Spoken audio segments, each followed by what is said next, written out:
Olá pessoal do bem, estamos aqui mais uma vez reunidos para falar do assunto que está tomando conta do Brasil, que é logicamente a eleição do Bolsonaro, esses dias que precedem o início do novo governo, o início efetivo do novo governo. E hoje eu tenho aqui comigo meu amigo de longa data, Cleiton Nightwolf Araújo, vamos fazer algumas análises a respeito do que nós estamos vivendo no Brasil. Primeiramente, obrigado a todos os visualizadores aí do Grupo Pensemos Juntos. Vamos dar um like, tá? Pra gente poder visualizar mais aí, que o assunto é de grande conteúdo. Vamos divulgar aí para os nossos colegas, amigos, vizinhos, que é muito importante esses assuntos que estão sendo abordados aí no canal Pensemos Juntos.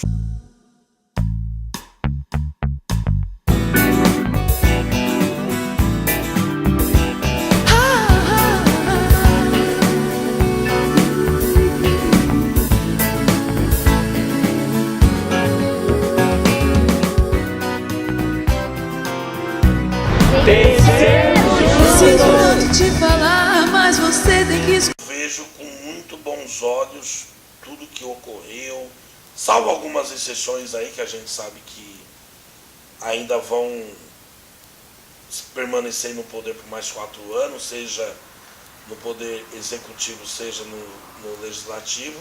Isso em âmbito nacional, que a gente sabe que nos estados chaves a mudança ocorreu e correu de forma pesada, foi forte, né?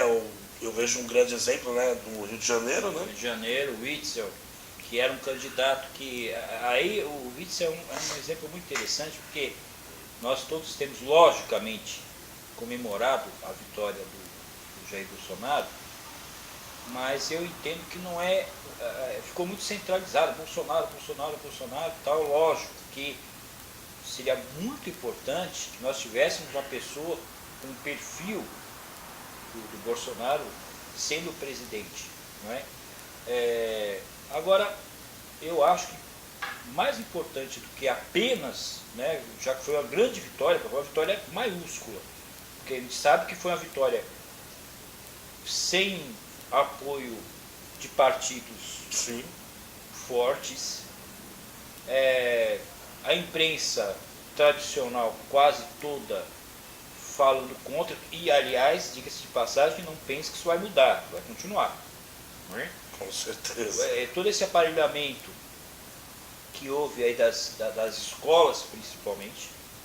Então, houve uma vitória maiúscula, eu diria, que do povo brasileiro. Então nós vimos aí várias pessoas que começaram, não é que começaram, pessoas já são alinhadas faz tempo, mas não havia um espaço. Sim. E o que me chamou muita atenção nesse tumulto todo que está acontecendo, que está havendo uma divisão muito clara, está havendo um confronto muito claro, e eu não acho que isso seja ruim. Não acho. Porque eu vejo da seguinte maneira: o Bolsonaro agora sendo eleito, e isso aconteceu também lá nos Estados Unidos com o Trump, Verdade. não é? Houve toda essa revolução. Isso me chama muita atenção, porque nesses anos todos que nós estamos acompanhando a política brasileira, a esquerda já está no poder há muito tempo.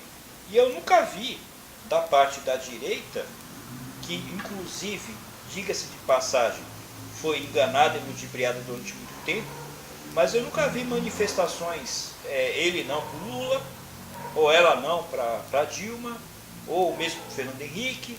Né? Então, o Fernando Henrique ganhou a eleição, acabou. O Lula ganhou a eleição, acabou. Eu que sempre fui um crítico do Lula, não pelo Lula em si, né? É que eu não gosto de ladrão. Então não é o Lula em si. Eu reconheço os seus talentos, né? Mas ele é um ladrão, é um safado, pilantra, só isso. Então, como eu não gosto de gente pilantra, então, logicamente que jamais eu poderia me alinhar com o Lula. Mas ele foi eleito, e eu não vi ninguém, mesmo já existindo fortes indícios de coisas erradas, né, que o diga, bato sempre nessa tecla, o Celso Daniel, estou do PT, e não estou falando só de corrupção, estou falando de coisas pesadas. Né? Então, e eu volto a dizer, né, o Celso Daniel é o caso mais falado, que tomou maior repercussão. Até por ter, Celso Daniel, por ter sido prefeito de Santo André, que é uma cidade, foi um reduto industrial muito importante. Sim, mas na então verdade, tem as proporções. Quem acompanha a política, porque agora, graças a Deus, eu não acho isso ruim, pelo contrário, eu acho muito legal que as pessoas estão se interessando pela política. Mas nós estamos na política já há muito tempo. Verdade. Nós já participamos da realidade política aqui de São Paulo, pelo menos, há muito tempo. Verdade. Então, o caso do Celso Daniel é o caso mais falado, é o mais comentado. Outras pessoas, já disse isso anteriormente, e volto a dizer porque é verdade.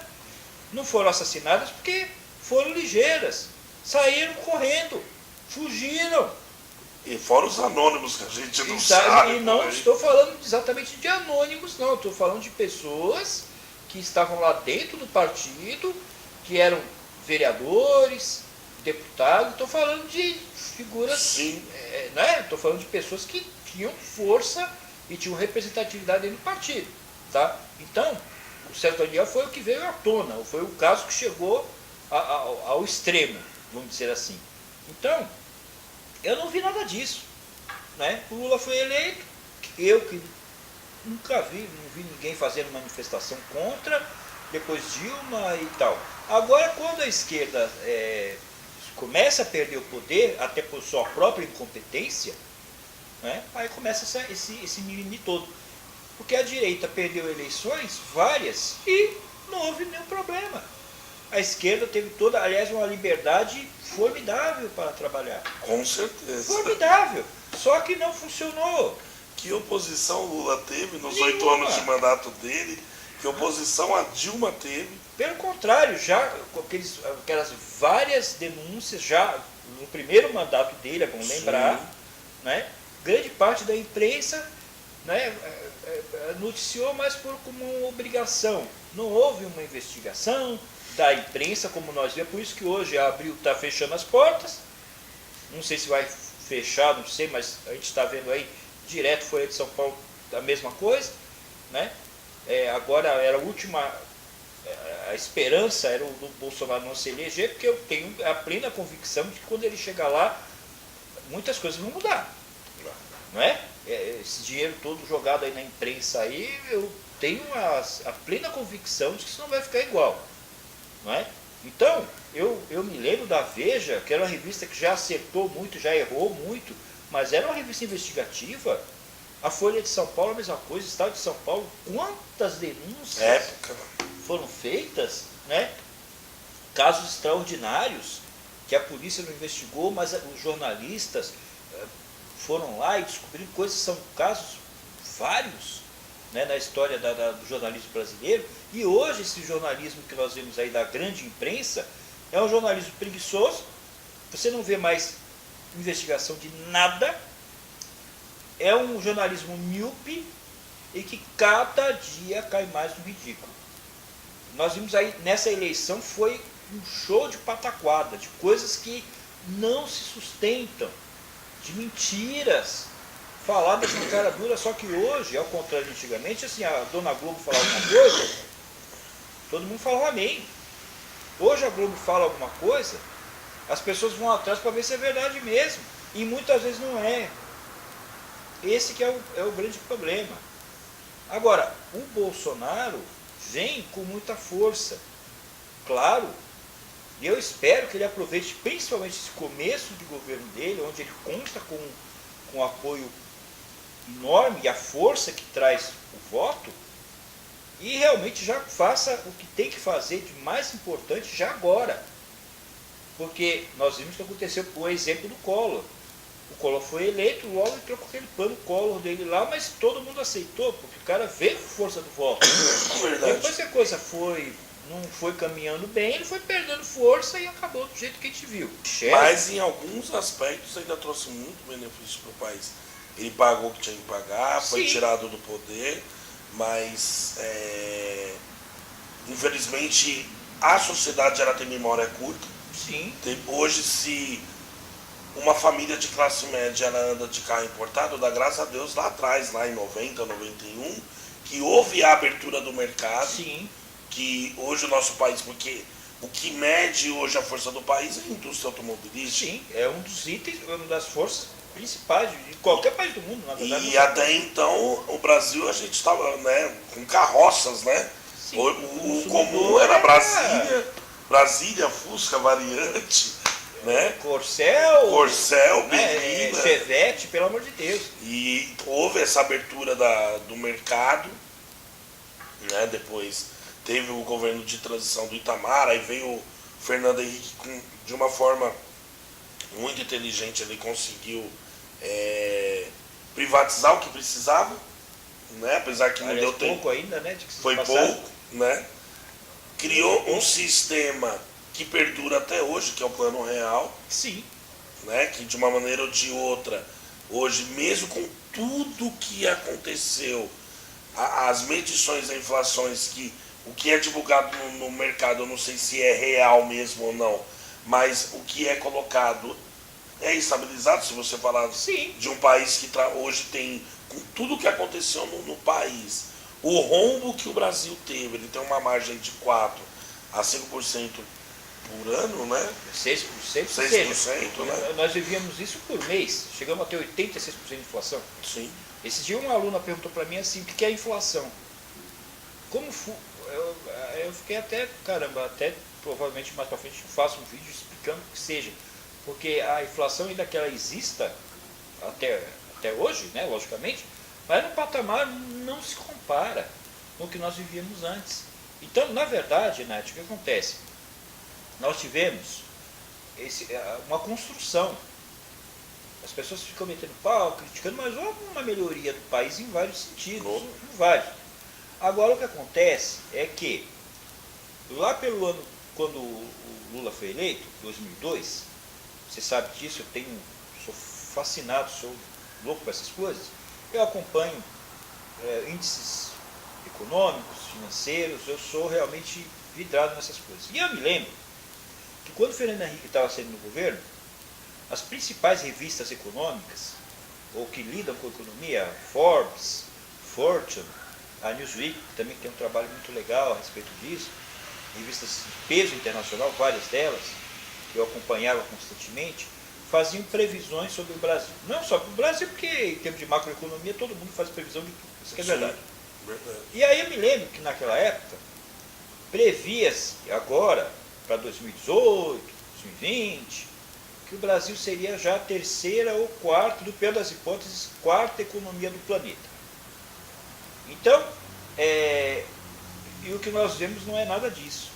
E o que me chama a atenção, que as previsões que eles fizeram, isso lá em 2002, não é? Todas deram certo. Eles analisaram, os Estados Unidos ainda será a maior economia, a China vai estar em segundo lugar, o Japão em terceiro, a Alemanha em quarto, deu tudo certo, só não deu para o Brasil. Por que será? É incrível. Então, essa diferença do que nós deveríamos estar ocupando hoje no cenário mundial para o que nós realmente estamos ocupando, é o que você pode ter uma noção. E aí eu vejo muita gente comentando, puxa, que o Trump está elogiando o Bolsonaro, que o Trump, que os Estados Unidos, não sei o quê, ok, legal. Mas essa também é a visão míope das coisas. Porque o Trump está nos Estados Unidos. Quem está no Brasil sou eu. Sim. Então, lógico que eu vejo com bons olhos essa aproximação com Israel, que a esquerda fica aí falando um monte de merda, né, coisa que não tem fundamento. Eu vejo com muito bons olhos uma aproximação real e efetiva com os Estados Unidos. Eu vejo de uma forma muito... União Europeia. A União Europeia, isso é muito positivo. Com a Índia. Sim. Não é? Tudo isso é coisa muito positiva. E lógico, a China. Não é? Por que não? Não é? Agora, o que me chama a atenção é que as pessoas dão um peso como se o Trump fosse Deus. Trump não é Deus. E aliás, diga-se de passagem, quando teve as eleições para presidente dos Estados Unidos, se falava muito e muito mal, né? Já tava quem dando. falava mal? Aquela mesma imprensa de esquerda, Sim. né, que por falta de subsídios fica aquela velha tática. E já falando dava a Hillary Clinton já como vencedora e tal, né? Então, quer dizer, eu não tenho nada contra o Trump. Pelo contrário, o Trump, basta ver os números do cara que você vê que o cara está arrebentando, não é? Agora, o problema que eu vejo, né, nos Estados Unidos é o mesmo problema que nós temos no Brasil. O Trump, ele conseguiu mudar algumas coisas, mas a construção que a esquerda fez lá, assim como fez aqui e fez na Europa e fez pelo mundo todo, essa é uma construção complicada. demanda Porque tempo. o Estado ficou grande, principalmente no Brasil é pior ainda. O Estado ficou gigantesco. Então, as medidas imediatas do Bolsonaro, eu não tenho dúvida nenhuma. Antes dele assumir, nós já estamos vendo aí o dólar caindo, bolsa subindo. Sim. Bolsa subir significa o seguinte, empresas, ações estão subindo. Ou seja, quem produz é quem gera riqueza. Atrai investimento para o país. Sim. Agora a questão toda é toda essa herança que vem da esquerda. Esse monte de imposto que nós temos, que todo mundo fala contra os impostos, mas ninguém toma atitude nenhuma. E aí eu fico contente com o Paulo Guedes, que está vindo já propostas iniciais, né, de diminuir essa quantidade. E aliás, assim, o Paulo Guedes, ele é um cara muito bem conceituado, mas ele explica de uma forma que é fácil das pessoas entender. Sim, e outra, Nath, ele não fica fazendo média, igual essa entrevista recente aí, a jornalista, não sei lá, da Argentina, parece, do Mercosul, ele falou bem a real, não é a nossa prioridade, ponto final, acabou. Você quer que eu diga o quê? Então, quer dizer, as pessoas elas estão acostumadas, os jornalistas em geral, estão muito acostumados com esse tipo de coisa. O cara não vai para fazer uma pergunta para ver o que o entrevistado tem a dizer, ele já vai com a pauta pronta.